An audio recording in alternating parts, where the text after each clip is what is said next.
tutomea neno wako, tutaweza kukileta mbele ya Bwana kwa muda huu. Jikute na uhuru ya kuomba kwa lugha iliyo nyepesi kwako, ukizungumza na Bwana. Inaweza kuwa ni somo ndani ya kazi yako, mwambie Yesu aitulize, kama mitume walivyomwambia Yesu mahali alipokaa akaituliza bahari. Wacha kufungua kinywa chako kwa sauti ambayo itakurahisisha maombi.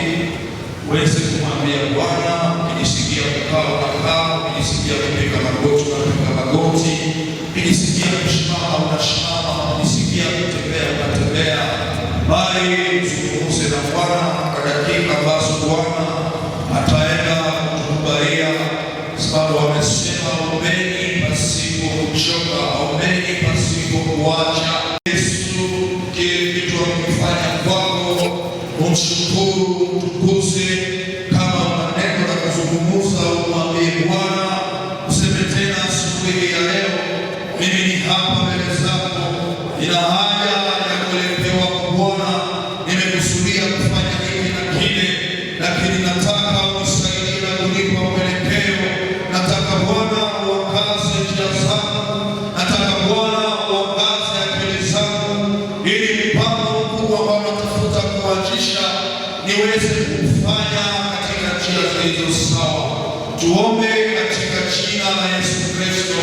Uende umwambie Bwana ile neno unayosema, mwambie Yesu kwa ajili ya watoto uliowazaa.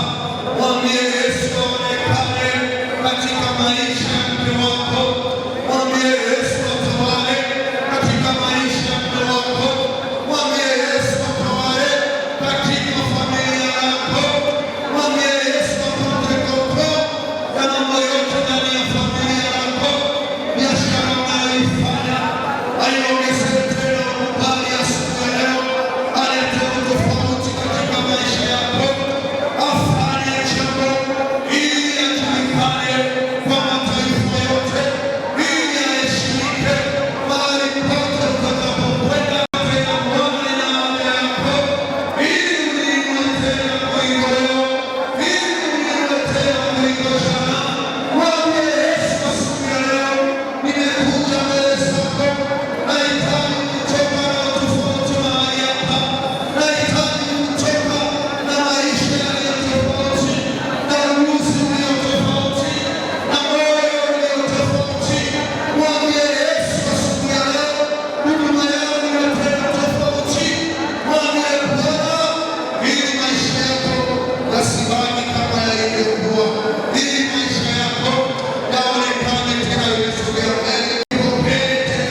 mwaka itaisha namna gani, lakini kwa jina la Yesu wataenda na wewe, kwa jina la Yesu watafunga mwaka, kwa jina la Yesu wataingia mwaka nyingine na watatangaza makubwa yako ewe Bwana. Bali nasi vifo vya mashetani, bali nasi vifo vya wachawi, bali nasi vifo vya ajali bandia, bali nasi Bwana magonjwa ya ulimwengu wa giza, bali nasi matendo yote yasiyotoka kwako. Bariki kanisa hili, bariki watoto hawa, bariki akili zao, angazia maisha yao, nuru yako iangaze njia yao. Daudi alisema neno lako ni taa kwa miguu yake na nuru kwa njia yake. Bwana, angazia maisha ya watoto hawa, siku zote watakapopita katika dunia wapite kwenye njia zilizo sawa, kuwa matendo za mwovu shetani, na waishi maisha ya heri, waishi maisha ya raha, wakufurahie sana na watoka kwako Bwana, wafanye kama wewe utakavyo. Wanaokuwa na upungufu wa imani wengine wapatie, walio na udhaifu wa mwili Bwana wapatie nguvu, sababu wewe ni Mungu mwenye nguvu, wewe ni Mungu mwenye mamlaka na mwenye uwezo wote. Fanya kitu katika maisha ya watoto hawa na wape sifa katika dunia, na watakie baraka na mchana wa salama, ulinzi wa mbinguni kwa jina la Yesu. Amen.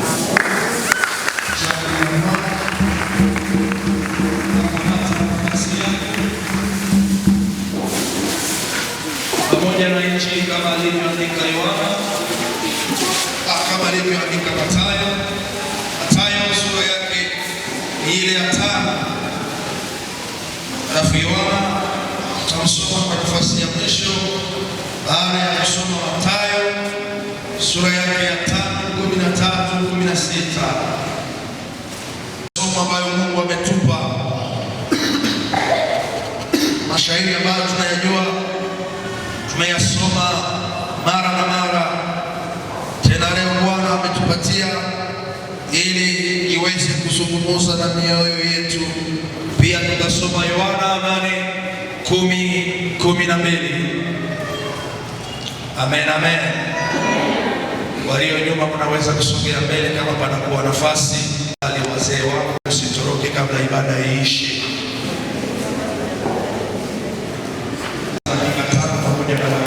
Wote tukimaliza ibada, waimbaji tutaongea neno mbili tu baada ya ibada hii. Kama tumepata Mathayo 5:13 hadi 16, nitaongoza usomi kwa jina la Yesu. Ninyi ni chumvi ya dunia, lakini kama chumvi imeharibika, itatiwa nini hata ikolee? Haifai tena kabisa, ila kutupwa nje na kukanyagwa na watu. Ninyi ni nuru ya ulimwengu. Moshi hauwezi kufichwa kama ukiwa juu ya mlima,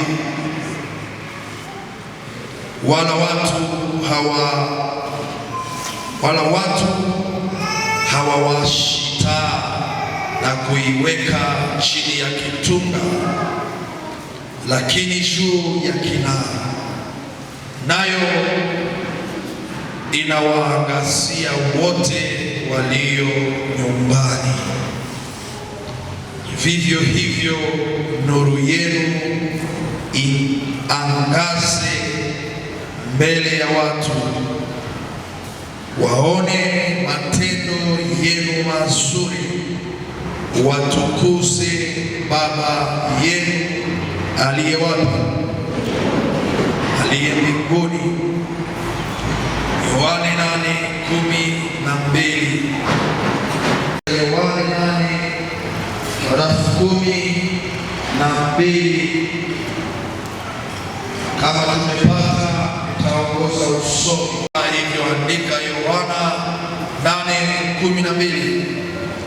Basi Yesu akasema nao tena akisema, mimi ni nuru ya dunia. Yeye ambaye ananifuata hata kwenda kwa giza kabisa, lakini atakuwa na nuru ya uzima. Shangilia neno la Bwana. Ukiona nafasi mbele, tafadhali sogea mbele ili utaratibu iwe ndani ya ibada. Hivi ndivyo nilisema.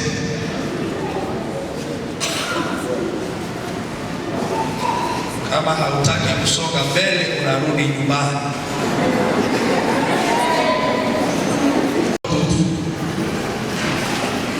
Nyinyi Wakristo wote mnaitwa kututii sisi wachungaji wenu. Habari ya Mungu sitakusikiliza, sikusonga mbele, anarudi nyumbani. Hii sheria imeweka kama mchungaji. Taanza somo wakiwa wamesonga mbele ama wamerudi nyumbani. Kuja uchukulie kiti hiki aweze kusikia.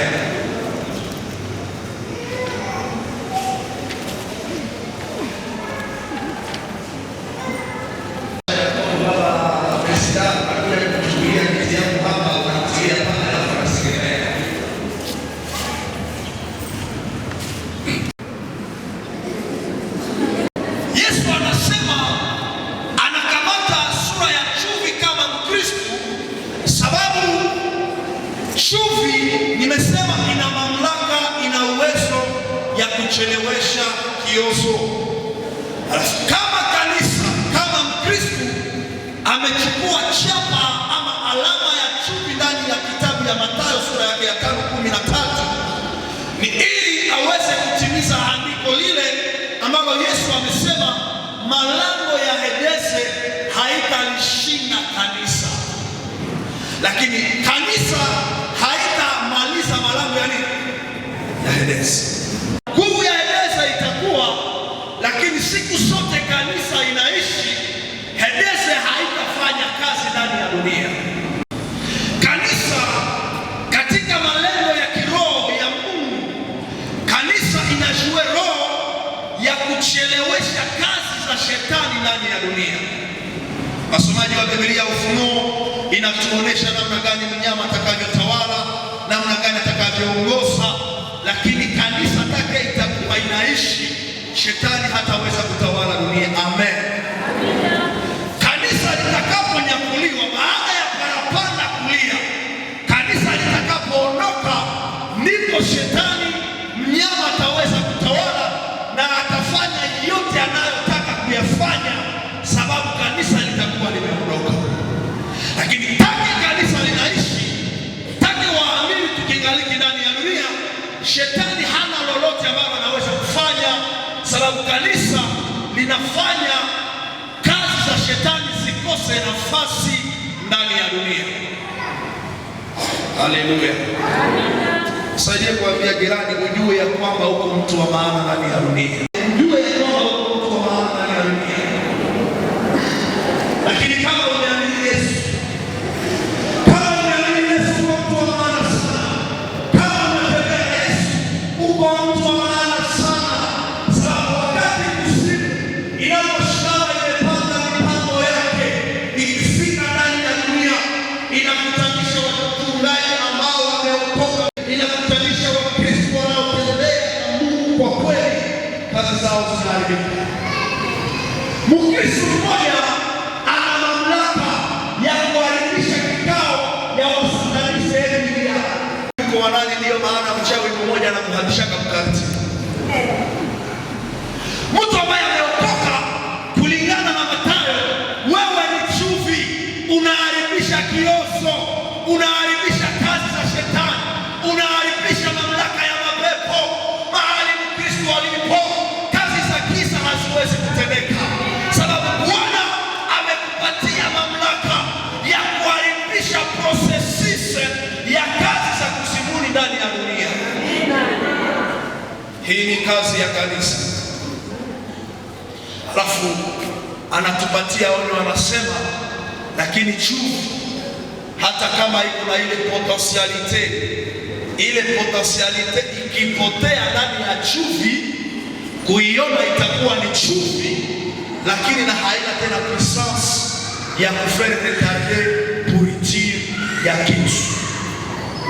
Maana yake kanisa, hata kama tumepewa mamlaka, hata kama tumepewa uwezo ya kuharibu kazi za shetani, lakini kwa nini shetani anafanya kazi? Ni kwa sababu Wakristo wengi, ni kwa sababu makanisa mengi tumepoteza kalite, tumebakia mambo ya chuchu ya teketi ya kawaida. Alafu shetani anaprofite faiblesse ya kanisa na ya waamini. Lakini kanisa ambayo imesimama vizuri, imechunga zamu yake vizuri, Wakristo ambao wamechunga zamu zao vizuri, wakingaliki na ile kalite ya ataka chumvi inakuwa mtamu, wanaitaka nini? Wapo ambao wakingaliki na ile ndani yao, shetani hawezi kusema hali wale. Amen, amen. Amen. Walosi hawezi kufika kwa mtu wa aina hiyo. Walosi akifika kwa mtu, unajua pia mbele shote kile baba. Bwana Yesu asifiwe. Amen. Nikiwasha hapa moto, ninawasha moto hapa, moto inachamuka, mafuta inachamuka. Nimewahi kuona mafuta kumbe inatokota inachamuka sana, inatokota sawa maji. Alafu anakuambia uingize ndani mkono, unapaswa wewe. Mkristo ambaye amechunga position spiritual, Mkristo ambaye anatembea pamoja na Bwana, iko sawa mafuta yenye imechamuka. Hakuna mtu wa giza ambaye anaweza kuchezea mahali alipo. Hakuna satanist mwenye anaweza kukugusa mtu ambaye anatembea na Bwana kisha anakuja na kukugusa na wao unakuwa paralise. Sijawahi ona Wakristo katika Biblia ambao walitembea na Bwana kisha shetani akawatimiza. Lakini leo tunawaona Wakristo ambao wanaogopa walozi, ambao wanasema mimi ule mtu fulani nikamuona mchana wangu inaharibika, kati yako roho bebe spiritual. Watu wa shetani wakituona inaomba mchana yao inaharibika. Hapana, yetu siye kuharibika. Biblia inasema ya kwamba nyinyi ni chumvi ya dunia. Hapana chumvi ya roho partout ambapo ukifika Europe, kama uko na Yesu unatawala Europe. Sijui kama Mungu ananifuata vizuri wa Kristo. Chumvi ya dunia, maana yake sisi tumepewa ile privilege ndani ya Kristo ili tuweze kuvunja kila mamlaka, kuarete kila processes ambayo shetani anaweza kuifanya kontra ulimwengu mzima. Maana yake frère chrétien, Mkristo wa kweli, ukijenga mkartie kama Mungu, balozi wanaanja hama. Leo tunataka kuimba na balozi tunakwaya, naye anasalaana hapa, mlozi naye anaimba kurudia. Tunaabudu na mlozi naye anaabudu pamoja nasi. Naonesha kwamba kanisa tunaanza kupoteza ile samehe. Tunaanza kupoteza upekaliti. Mahali ambapo tunaweza kuja, anakuja na madawa zake, elimu zake, na anatoka sare sote ndani ya kanisa. Inaonesha kwamba kanisa tunaanza kupoteza upekaliti. Tunaanza kupoteza nafasi yetu. Alafu shetani anaanza kuprofite na anaikala na kanisa. Inaomba tukawe conscious na tujue kazi ambayo Kristo ameifanya. Tukiishi sawa na Islamu ya Kristo alikufa kwa bure. Yesu hakuja kufia sababu zako tu. Alikufia sababu zako ili upate ukombozi.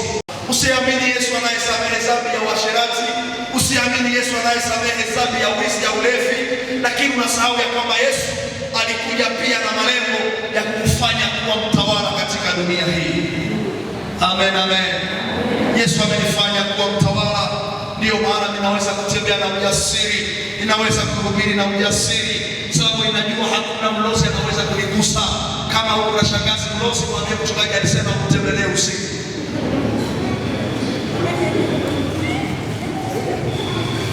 Sisi ni chumvi, na hii chumvi inaomba wagani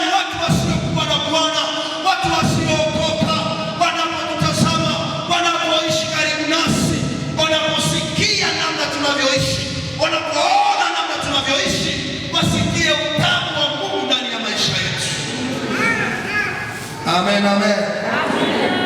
Usikie utamu wa mbinguni ndani ya maisha yako. Lakini wewe unaenda mbinguni mwenyewe hauna utamu wa mbinguni. Haujawahi sikia furaha ya kwenda mbinguni. Namna gani wapagani wataisikia katika maisha yako? Mahali ambapo watu wamekatishwa matumaini, sisi ndio tunahitajika kuleta matumaini. Jambo la kushangaza ni kwamba hasa sisi ambao tunaitwa kuleta utamu ndani ya dunia, tumekuwa usiparimilisha kwenye manaleta uchungu ndani ya dunia. Unaona Mkristo sawa mie, pastor Komwa, mwenye iko na intoxicate taifa la Bwana, mwenye iko na umisa roho za watu. Pastor Esro ukimweka hata kulipa. Mzee wa kanisa akibeba kwa kusima umehomba.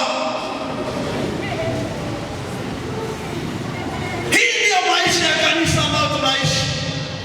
Wakristo ambao tunahitajika kupatia watu matumaini, kuleta utamu, kuletea watu matumaini ya kuishi, bali tumeanza kuwafuja na kuwakatisha tamaa. Nilikuwa nasikia slogan, sijui kama nilisikia, nasema ukikosea Mhoro hasamehe yake, lakini ikiwa tuko na ujumbe ya nini? Ya msamaha. Na nyinyi mshakaisikia au ukikosea Mhoro amefanyaje nini? Mhoro haiko jina wewe.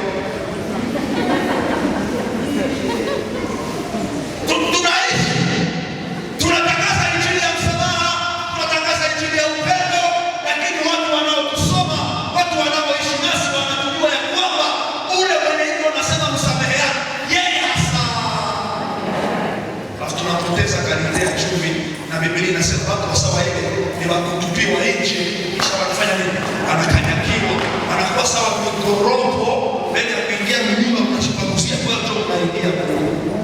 Unaweza kuwa Mkristo wa kanisa na uwe chikoropo.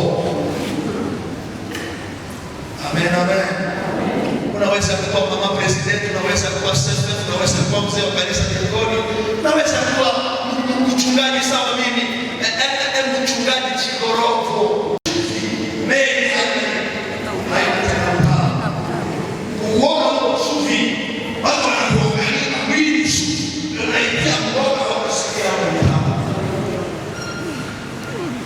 Biblia inasema wale watu wanatupwa nje, halafu wanakanyagiwa. Makanyagiwa ni masarau. Wanatupwa nje, halafu watu wakanyage na wapotee waharibike.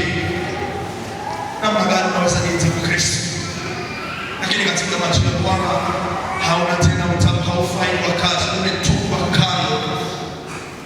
Unaweza kuwa kanisa tunatafeta, lakini kama utamu imeisha ndani yako, kama injili imekufa ndani yako, kama neno la uzima limekufa ndani yako, kama presence ya Mungu haiko ndani yako, uko sawa na chumvi yenye haina utamu, uko sawa jikopo chenye hakina mafuta, uko sawa tana yenye haina petroli. Jiangalie uko kategori gani asubuhi ya leo. Usiache kanisa inaziakiwa. Usiache kanisa inakosa impact. Amonena mkisomo cha watu, unaingia na unaenda mkisomo cha Rwanda. Ndio unaingia na huko mataa asubuhi ya leo. Unataka mkasha ndiye changie. Haiko changie. Ile kasha ndiye haiko moyo. Mwenye Mungu akuporoa kama mbuzi. Mwenye Mungu akutoroge.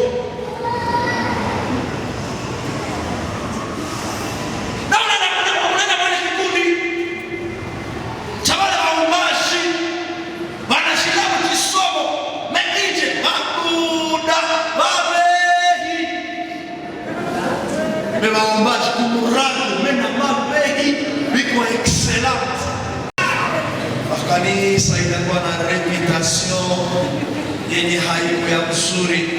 Ndio maana injili tunayoihubiri ni injili yenye haina impact, ni injili yenye haina tena mvutio. Hata kama tunaweza kuhubiri vizuri, lakini matendo. Imagine niko nahubiri hapa, kisha kule na kukorada moja ambaye mimi nasidiki naye, injili yangu itakuwa na nguvu. Na siku moja tumeenda kwenye ibada ya kilio, tunaenda Alafu tulipoenda kufarijiana na familia, nilikuwa pamoja na mzee wangu mmoja wa kanisa. Walikuwa wamesema mimi nitahubiri, yeye ataongoza. Tulipoenda kwenye ibada ile, tulipofika akumbe akakutanisha watu wenye iko nao maproblem. Ninajaona mzee anaja paniki. Asisaidie tu uongozi na kuhubiri, sijisikie pia. Masema bandi tunaka mzee anafanya mamanda tuasa na kuongoza chisoma na chiongombaka, anajua kisi mnamjua na mzee fulani naongoza nje chini ya sheria uko bandi ulikiafanya mkishabu sasa ni hawezi kuongoza kisomo ulikiafanya kumandako ni na unaona mzee unamwambia mzee utafundisha hii siku sogea kamelondo nani alikwambia kamelondo wanaisomeaka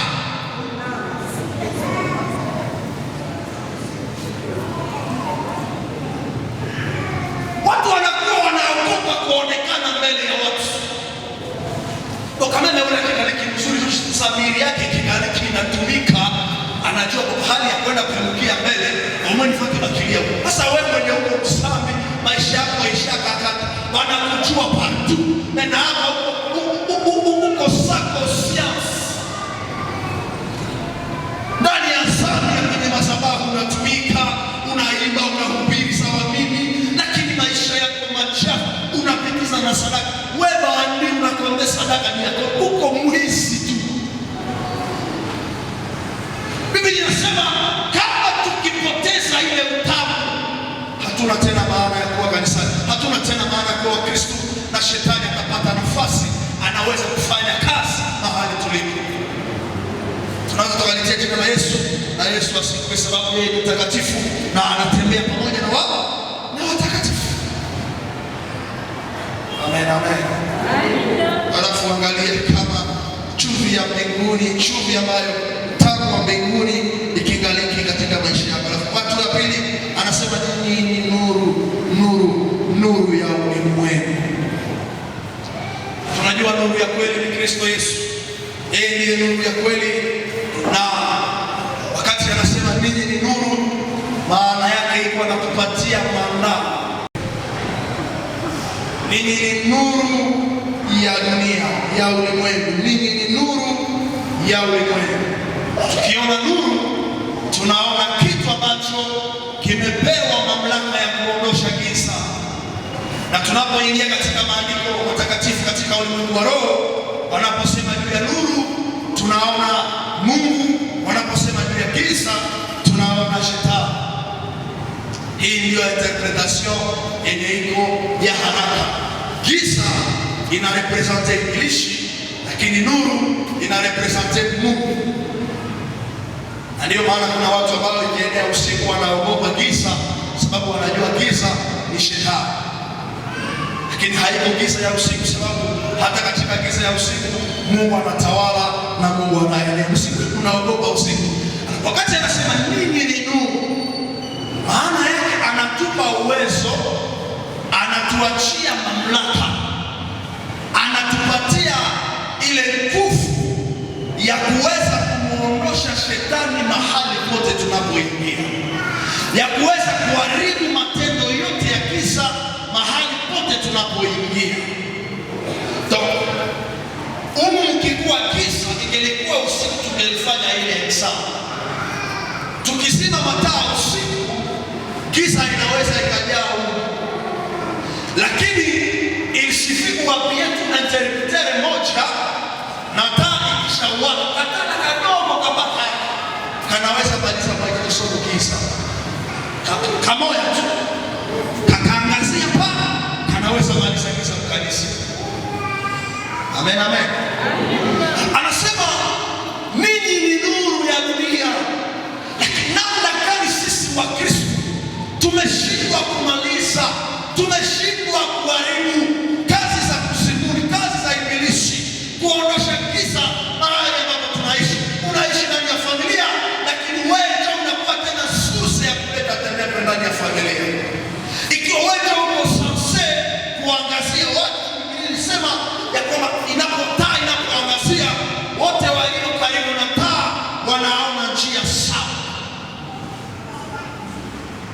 tumeokoka, lakini giza ikingaliki inatembea mahali tulipo. Namna gani umeokoka lakini matendo ya giza inakuzunguka de tukote? Wewe ambaye umepewa mamlaka, umepewa nuru, Yesu anakaa ndani yako, ambaye ni nuru ya uzima, ambaye ameingia kwa malengo na makusudi ili akufanye kuwa mtu ambaye utawasaidia mabilioni ya watu. Sababu mwangaza ya taa moja inaweza hata watu wasekati wanaona njia, lakini wewe tangu ulipookoka umekuwa nuru. Hakuna hata mtu mmoja ambaye amerudia Kristo sababu ya maisha yake. Au contraire, watu wanarudi nyuma sababu ya maisha yake. Kuwavutia watu na kuwaleta watu kufanana na Kristo, ama kutenda kwa upendo ili waweze kufanana na Kristo, kama sisi ambao tunasema kwamba tunamwamini, tunashindwa kuangaza na kumtukuza Kristo. Anaongeza kusema kwamba mnapoangaza msiangaze kufume, ili watu wanaowazunguka wapate kuona matendo yenu yaliyo mema. Hapana wewe kutangaza mimi niko hivi, mimi niko hivi, mimi hapana. Namna yako ya kuishi, nuru ambayo imeingia ndani yako itufikishe sie wenye tuko nje, ifikishe bibi ambaye umeoa aone kishi huyu papa kweli kweli ashaoa. Nikauliza wabibi yenu hapo, eske wanaweza shuhudia kizi mshaoa?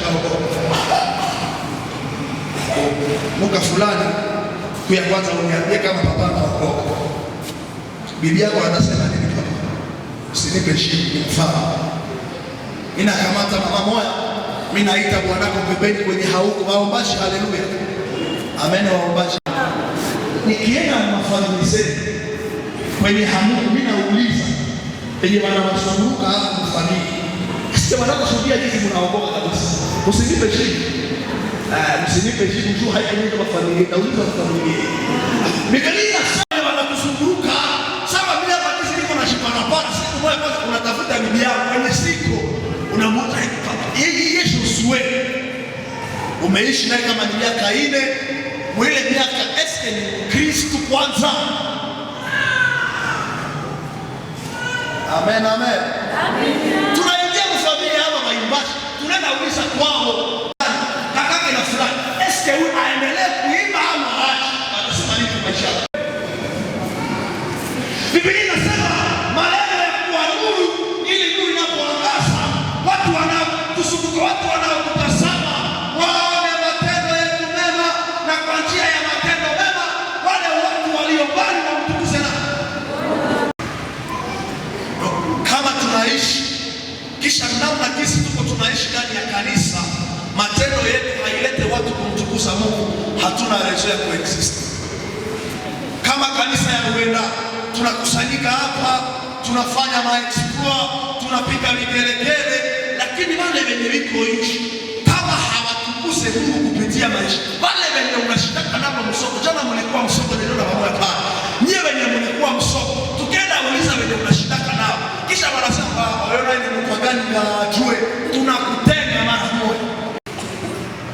Alafu mchungaji Mgogo alitoa mfano mmoja akasema, ingeliwezekana tunapata namba ya shetani kila siku ya meza ya Bwana, tunakuwa tunaita shetani halo kuya kanisani, itakuwa meza ya Bwana. Alafu mchungaji anaposimama hapa Reverend Bwana na shetani anasimama hapa. Wakati unakuja nauliza Reverend Bwana, nauliza shetani nimpatie huyu, shetani atasema nini maisha? Ataambia Reverend unastahili kuja meza ama unastahili kufukuzwa kanisani. Kisi shetani anakushua, kisi wafuasi wako wanakushua, kisi wa familia yako wanakushua. Ila shetani ni mashua hapa, anaibaka hapa. Shetani sasa kumbe hakuna kitu. Magarso wenye huko hapa, tukirekolte madada wote tunawaleta hapa, kisha tunakufanya mambo ya stay. Sio wanaweza sikia vile unasema.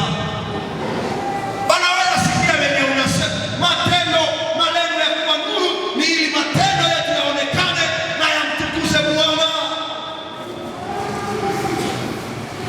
Amen, amen. Lakini sisi kanisa wa Kristo wa leo, sisi ndio tuko na facilite ténèbres kuregner à l'église. Tuna facilite shetani kuonekana ndani ya kanisa. Matendo ya giza ikae ndani ya kanisa. Tuna facilite nguvu za ibese zitende ndani ya kanisa. Hata kama hazikuwa officiel, lakini zinafanya kwa siri. Kupitia watu wa Mungu katikati. Inaacha Mungu anapotuangalia na kuwa desi. Sababu alituumba na akasema mimi ni nuru ya dunia na nyinyi wote na wafanya kuwa nuru na wapatia ile nuru ya uzima nilionayo ikae ndani mwenu na muangaze pamoja nami. Namna gani tuko tunaangazia? Namna gani tuko tunaangazia wa Kristo? Namna gani? Ndio maana tunataka sana kuparete ya kuongelea, tunataka sana kuonekana, mtazamo ya kuonekana, lakini mkalite na hatuko. Tunataka sana kuonesha watu ya kwamba tumekubalika. Na watu wanakamata ile text ya Timotheo ambayo inasema dumu kujionesha kwamba umekubaliwa na Bwana. Hautadumu kujionesha kuongea ni matendo yako. Watu wanapotazama matendo, watu wanapotazama usemi yako, watu wanapotazama maisha yako, wanaona ya kwamba hakika huyu mtu haiko kishi kuwa na mwasi.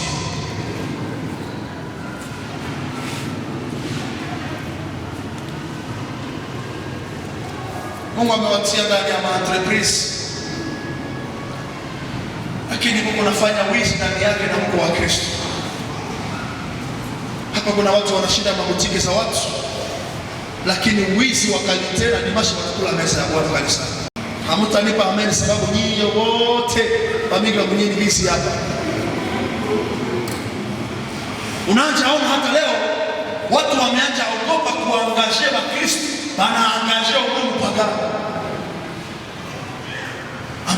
Ukiangaje mwana wa mchezo atakutesha kuliko mpagani wa nchi. Na tumeishi ndani ya ile maisha, ndani ya mabutiki za watu, wanakupatia kontra ya salaire, wanakupatia pia interest kitu unaweza pata, wanakupatia pia bei ya mavazi kitu utauzisha, lakini unaanza waongezea bei zingine ukiwa unajua haiko ndio bei yenye walikupatia. Uko mwizi. Anatia vichwa chini. Matendo yetu yanatuonyesha kisi leo. Mara kwa mara ya kisi na mwa ile dola kufanya pesa unasikia kontra. Après 2 mois, après 1 mois, unabadilisha pantalon ya kisi na kwa ya kesi. Mekufuatia unakuwa unaandika ofisi. Sasa inajua.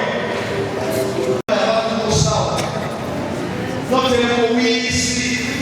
Ndio maana wizi watu walio kule kuombea au kuombea ambao yanakaa ndani ya maisha yao. Nimesema ndio mama wanaouzisha kwenye soko. Nyewe ndio mnauzishiaga msahani. Mpagani anaota kasahani. Na wewe Kristo na kitambara cha Kristo zani mwida na wewe unaota kasahani. Na mpagani wanaona kishi na wewe unaota. Utamwambia nini kesho? Amen, amen. Amen. Bwana Yesu asifiwe. Matendo yetu yaoneshe utofauti. Vivre la différence pour être la référence. Ukiishi sawa watu wengine, akwa bona existe. Ukifanya jinsi wengine wanafanyaka, akwa bona ya kuendelea kuishi. Kama wengine wanafanya hivi, unajua kama leo tunamsifia Danieli, ni kwa sababu alikataa kufanya jinsi wengine walifanya. Akasema sitaliabudu sanamu, sitaliabudu mfalme, hasitafanya chochote, nitabaki mwaminifu kwa Mungu wa Israeli. Unaweza ilikuwa jambo rahisi. Baba mchungaji ilikuwa teketeke. Sema ambaye hatafanya atakufa. Bali Danieli akabaki mwaminifu, hakuogopa kufa, bali matendo yake ka zambi pour sauver la vie. Nani aliwaambia kusauver maisha iko mikono yenu? Basi pastor, unaona singelifanya vile watoto wangelikufa na njaa. Wewe ndio unawatafutia chakula. Kuna wamama wanakuwa na mabese biro, kisha mhubiri anakwambia pastor, nimeokoka lakini sitaacha bwana wa watu, nikamwacha watoto watakufa na njaa. Ninyi hamujasikia maneno. Ulisha baba Bwana ana maneno ameyasikia, hata mwenyewe anashangaa. Na shetani anaposikia ushuhuda ya mtu, shetani anakataa, si mimi nimtumikishe.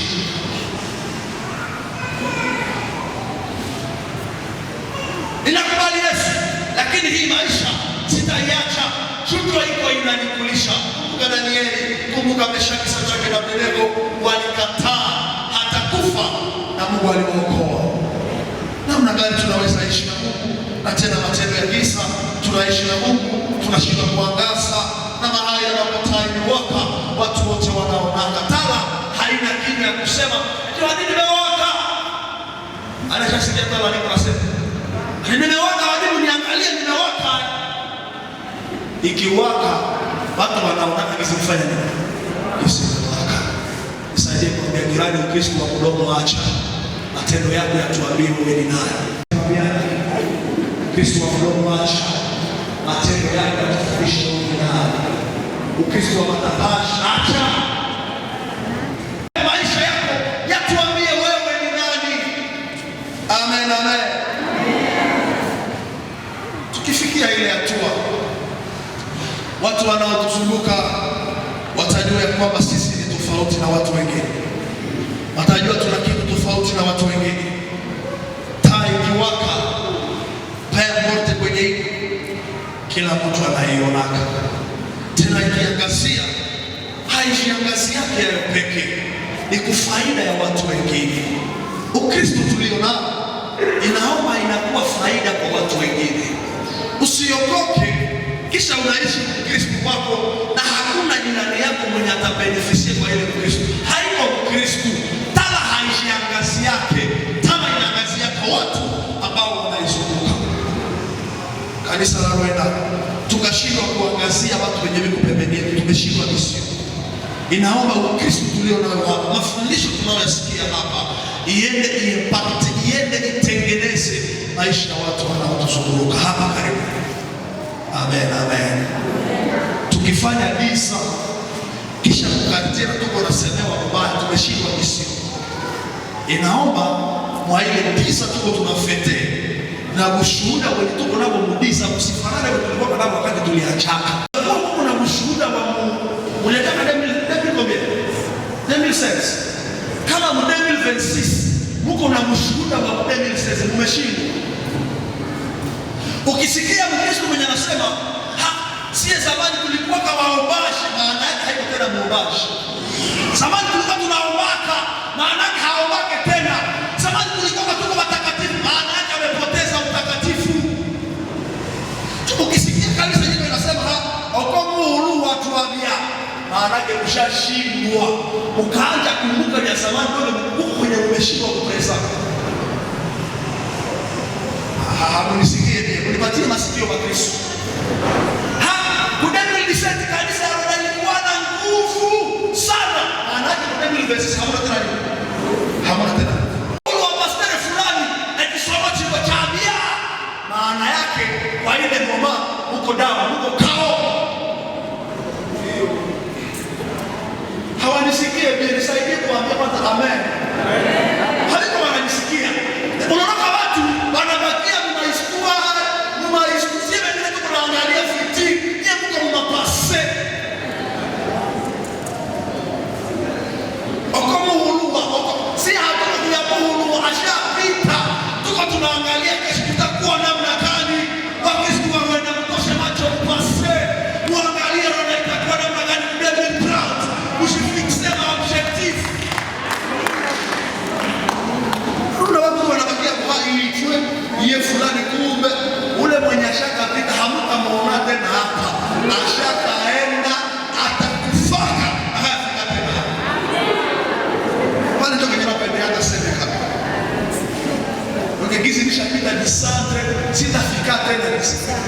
imekuwa histoire. Na Romanisante anakuambia kwamba Joshua alikuwa anatuambia kama kasha basi angekuja niko aleta niko naenda itasi sitarudia kanisa. Niko naelekea mahali pengine.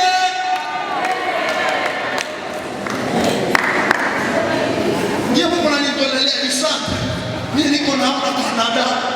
Niko naenda kule kisha Mungu ananiombea hapa. Kwa Kristo. Tuachane kujiatelesa na kupasi. Tuangalie present na future. Nimefika wapi leo? Mahali pana kuondosha pale kweli, lakini mahali nimefika na mahali ninaelekea. Kwenye umepita jana hautarudia kama tena. Nini tulifanya jana hatuta, nini tumeratia jana vile nimepita. Tupange ya mpya kesho. Ndio maana kuna Wakristo hata maisha ya kawaida wanaishindwa sababu wanapenda sana kuangalia jana. Amen, amen. Haleluya. Itaturahisisha kuenda kwa haraka. Na matendo yetu yatakuwa makubwa, matendo yetu yatakuwa mazuri, na kanisa letu litavutia. Tutumike sana kupresa, tutumike sana na kufitini. Amen, amen. Mwenye vimepita nimefanya nini? Ya zamani yamepita. Na tazama yote yanakuwa tupange juu ya mapya. Usiavie venye uliwezeka mdemil sasa, avie venye unaweza mdemil verset na venye utaweza mdemil. Sasa kwa mdemil verset tunaweza terrace. Una mdemil verset tutaweza la 3. Pale umeprofesa bien. Basi, darobasi kusangua ukabakia malamantation utakufaka masikini na maleri. Imani yetu iangalie mahali tunapoelekea. Katika imani tumejifunza watu wanapookoka tunasahau maisha ya sasa. Culpability inaondoka. Unasahau hizo ulikuwa mlosi, unasahau hizo ulikuwa baraka, hizo ulikuwa msengenyaji, unasahau yote. Unaanza maisha mapya na Bwana. Mwaka mpya ikiingia kisha unashindwa kuanza pamoja na Bwana, mapya pamoja na Bwana, utakuwa huko haraka. Ina 2026 msipende tu muendelee kiroho tike. Ile nuru ambayo Mungu anataja inaomba inaangazia na maisha yako ya kunyuma, inaangazia na maisha ya familia yako, inaangazia yote yenye unafanya, ili watu wanapoiona anasema hakika kuna Mungu ambaye anatembea pamoja na wewe. Unajua Mungu wa Yakobo ni Mungu ambaye alimchunga kiroho, akamchunga na kimwili, akamfanikisha kiroho, akamfanikisha na kimwili. Msiamini Mungu mwenye anawasamehe dhambi, mwenye hana uwezo wa kuwafanya kuwa matajiri. Ule haiko Mungu, ni shetani. Narejea bien, msikie bien. Mungu mwenye anasamehe dhambi tu na hana uwezo wa kuwapatia maisha ya bien, haiko Mungu, ni shetani. Hamtanipa amen. Tunapenda niwafundishe basi heri masikini hana ufalme wa mbinguni ni wao. Hakuna masikini atakayeona ufalme wa mbinguni. Ni vigumu sana. Ni vigumu sana masikini kuona ufalme wa mbinguni. Biblia inasema masikini wa roho, hapana masikini wa mwili. Mnajua kwa nini Mungu alipokuwa anaita mtu anamwambia nitakuinua, nitafanya jina lako kuwa kubwa? Ni kwa sababu anajua Ukristo ulio sawa ni Ukristo wenye iko na equilibre financier. Amen, amen. Umeokoka, amina. Lakini tena Mungu afungue akili zetu, nuru ya mbinguni iangazie kazi zetu, nuru ya mbinguni iangazie shamba zetu, nuru ya mbinguni iangazie ufuko wetu, ili maisha yetu iwe salama. Bwana Yesu asifiwe. Usirizike na kuenda mbinguni kama hauna pesa. Kataa kwenda mbinguni. Ile habari tunasema tunaenda mbinguni tutapata machozi, achana na hizo habari. Biblia inasema tuangaze. Kuna watu kama hawaja kuona maisha yanakuwa salama, wakisikia ujumbe unaotangaza. Utakao kuhubiri na upako anasema atafuta furaha. Kuhubiri Mungu na anaelewa kwa urahisi sababu ya kuona maisha kwa jumla. Anajiuliza kama huyu mtu anaweza kutangazia habari za Yesu, hakika Yesu ni Bwana. Amen.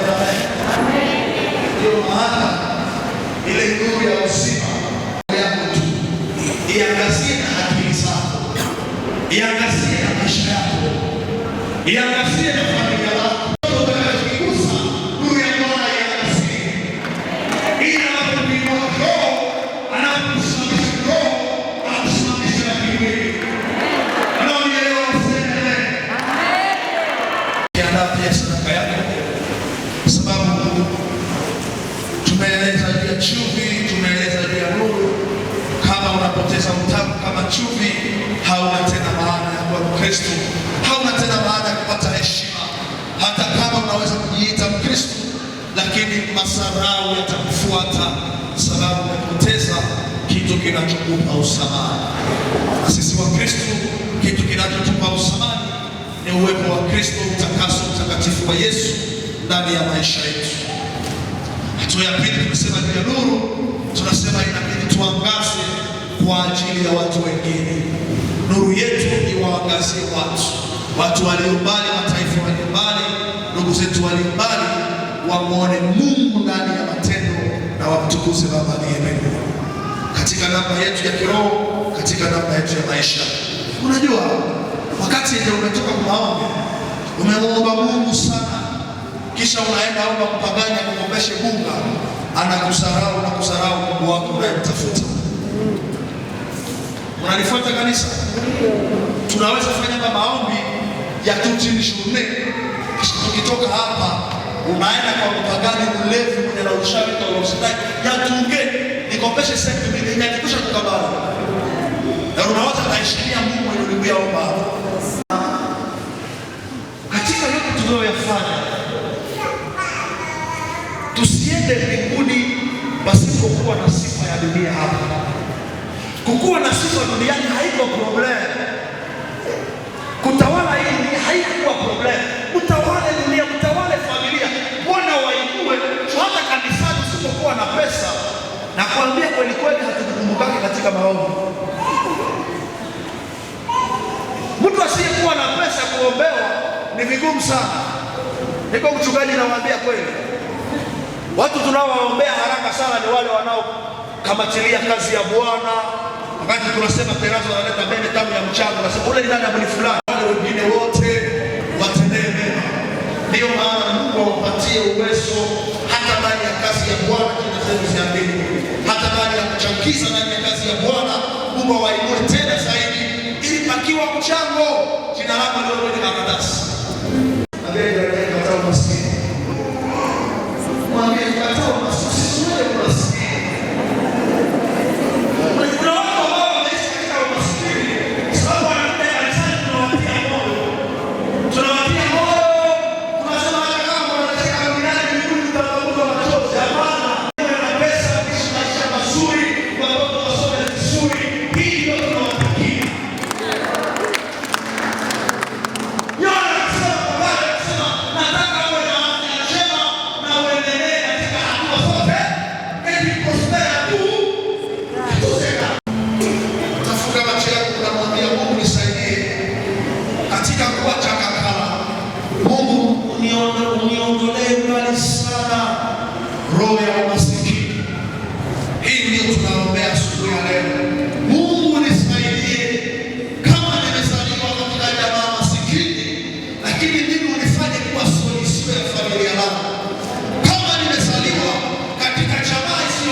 Aangalie tena maisha yako, aangalie tena kazi yako ambayo dunia nzima itaitazama, ambayo dunia nzima itaiangalia na ikaiuliza, nani aliyembariki, nani aliyemwinua, nani aliyemfanya kisha hivyo. Aliyepatia mamlaka kama haya, mwambie Bwana, asubuhi ya leo unifanye kwa chumi mahali pote utafika, niwe paa, niweze kuleta utamu, niweze kuwapatia watu matumaini na kuwapatia tena haki ya kuishi katika Ukristo na katika roho yote na kunifanya kuwa maskini.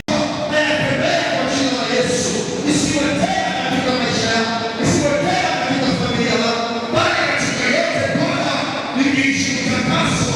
Uniongeze pia kitu imani, uniongeze Bwana ili niweze kuwa kielelezo katika maisha yangu.